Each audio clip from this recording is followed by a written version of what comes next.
Welcome to Beyond the Box. On today's episode, I really need to mind my P's and Q's because we have Cheryl Crowder, Director of Human Resources here at IPS Packaging and Automation. From a young age, Cheryl was captivated by human psychology, why people think the way they do, and why they do the things that they do. And this curiosity led her on a path of an impressive career that eventually brought her here to IPS Packaging and Automation. We'll hear some of her stories along the way, and we're even going to uncover a little known fact, something that Cheryl does on the side, a little passion project that she's into. All that and more here on Beyond the Box.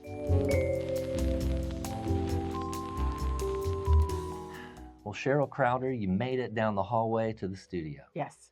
Welcome. It's a long journey, but yes, I'm here. It is. I mean, I might have to get a shot of this, but it is crazy. If you open the studio door and you look down, it like has that like the Shining effect. You Right. know, Absolutely. Absolutely. It's way down there, and you're in your neck of the woods.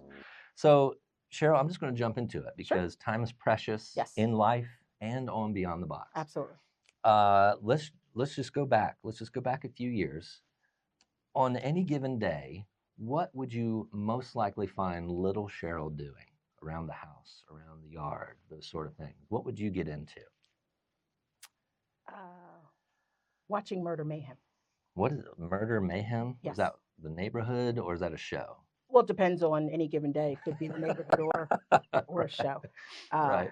No, but actually, I have this uncanny fascination, which I'm sure I'm not the only one out there, with just murder mayhem. Mm-hmm. Just murder mysteries. And Now, this was when you were a little kid? This was growing up, yes. Oh, wow. My grandmother actually was into the murder, the murder stories on Reader's Digest and things like that. So it just kind of. Yeah. So where did you grow up where you were absorbing murder and mayhem all those years? New Jersey. Okay. Nothing. I love New Jersey. Nothing radical about New Jersey. So was that a fun childhood in Jersey? What was that like growing up? Well, I mean, I was an only child. Oh, okay. I am an only child. I'm still an only child. Still the only child. Still the only child. Had plenty of cousins and things like that I grew up with and watched them. Not lonely at all. Yeah. But I invented things. I think that's where the creativity came in. That's where Cheryl. the murder mayhem and not planning murders or anything, but just trying to and trying to understand why. Yeah. The psyche, why someone does things that, the things that they do. And I guess that kind of maybe paints a little picture of how you ended up where you are today. Into HR. Yeah. So let's fast forward a little bit. So there's little Cheryl watching murders on television or in magazines whenever you get the chance, but you're in high school, college. Was your trajectory towards like HR? Because as I said in the beginning, Cheryl is our HR director, so you are all about people. So were you headed in that direction? I think I was looking at criminology. Makes sense. And then there was the communication, journalism, things like that I looked into. Ended up with HR. Ended up with organizational management, things like that. But maybe to prevent. And then the last company that I spent a good portion of my career with, I did dabble into the asset protection situations, just why people do some of the things that they do, right? And getting to the core. Can we say where you were? Sure, I was with Walmart for 24 years. I've heard of them. Yes, it's just a small store down this little mom and pop. Yeah, thing. just right off the. Yeah. So is that where you cut your teeth in this industry and dealing with people, or were you kind of doing that before you went into that professionally? With there, I think. Okay. I think they're starting there because being there for as long as I had been there. Again, people everywhere you go. So I think again, just looking at how people come to make the decisions that they do, right? Why they make the decisions that they do. Are they bringing in their experiences and exposures to make these decisions, whether they're right or wrong? Right. And then how you transfer your knowledge, what you've learned as adults, what you learn, how do you transition that into your workspace, into your career objectives, and into your output? So that's all fascinating to me. For sure. So I think that's how I got to where I am. And that I mean, that's quite a stint somewhere. I mean, plus 20 years anywhere is an investment for sure. I mean, that's a lifetime sometimes. And sure, I got to say, like, there are a lot of letters after your name. Like, well, just the DER. But there are other ones. There's like their PhD. Like I know we'll try to we'll make sure her head can fit out the door. But seriously, you're so accomplished. Like, No. and that's exciting to me. I remember because I do video, as you may know. We were shooting a video for, I think it was Women in Business Month, Yes. or it was something Yes. like that. And I wrote this down because it really stood out to me. You said, and I quote because I'm quoting you. You said that as a woman, not looking for a handout because you're a woman, you want to be recognized because you can do the work. Absolutely. And Absolutely. I thought that was incredible because I think you can. There are some women that say, "I'm a woman. Let me in the workplace. Let me be in these roles." And I think you'd probably agree to that to some degree. To some degree, yes. But you want to be in these roles because you can do it. Absolutely. So it doesn't matter, man or woman, black, white, whatever. You can do it. Comes to a point where it's the best person for the job, who can accomplish the job and then move the needle forward. Right. You have to be able to do that. Yeah. And at the end of the day, that's what everybody really wants. Yes. But what inspiring words, because you've been in this industry, you've been dealing with people, you've been preventing murders for years because of your in this industry. Yeah, sometimes I'm sure.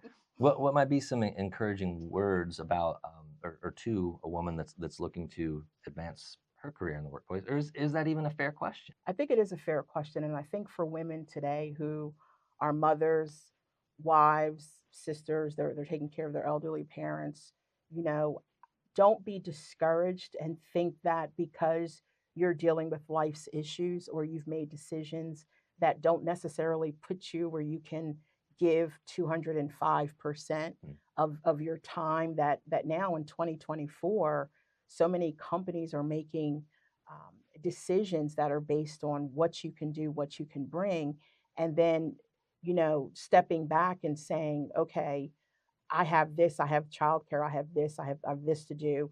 Don't let that limit you. You have to keep pressing forward. You have to keep pushing yourself, and bring something to the table, which is what I mentioned before. Yes, you did. Bring something to the table, right. and say, hey, listen, I want to be heard. I have something to add, and take it from there. But don't let things that you're doing now and accomplishing in your personal life stop you. And regardless of what your decisions are, be happy with them. Right. And it's not a blame thing. Well, I'm doing this, so I can't do that. No, you may not be able to do it in its entirety or the fullness of it, but you can have some type of semblance of it. Right. And I think some people get held back sometimes because they think if I can't give 100%, then I'm not going to do anything. But really, sometimes you have to remember that your 80% absolutely might be better than what the person next to you is doing or the person wherever. So, but I think the point you were making at the end of the day is just show them what you can do. Yeah. And I tell our employees here across the board, 85% of success is just showing up. Yeah. Just come to work. Let's talk about just showing up. Right. And then we'll worry about the rest and getting you where you need to be, but you got to show up, right? Right. And I think that's part of the culture here too is I feel like, of course you want to be qualified. Absolutely. Of course you want to check some of those boxes, but if you get that person that will say, I'm here and I'm ready and I'm willing, you can do a lot. Right. Absolutely. You can do a lot with them. Right. So what the heck happens in HR? Human resources. That's the title. What do you do? Like what's going on back in that corner of the building? Well, Kevin, I think that, so many different companies and the industry, just all industries across the board, are renaming, HR. So it's followed its gambit, of human resources, people operations. I mean, there's been so many different names because we want them and want other people to understand what exactly it is that we do and what we're all about. And with HR, people resources or people operations or different things you want to call it, at the end of the day, it's people, but it's being able to marry people with an organizational effectiveness, I think. And also people are working in companies, and all my HR friends out there, people are working in companies and helping to move the organizational forward. And I think we have an obligation in what I do to say, okay, I understand where we want to go. And I understand what it's going to take for us to get there, which is usually people, a vision, and things like that.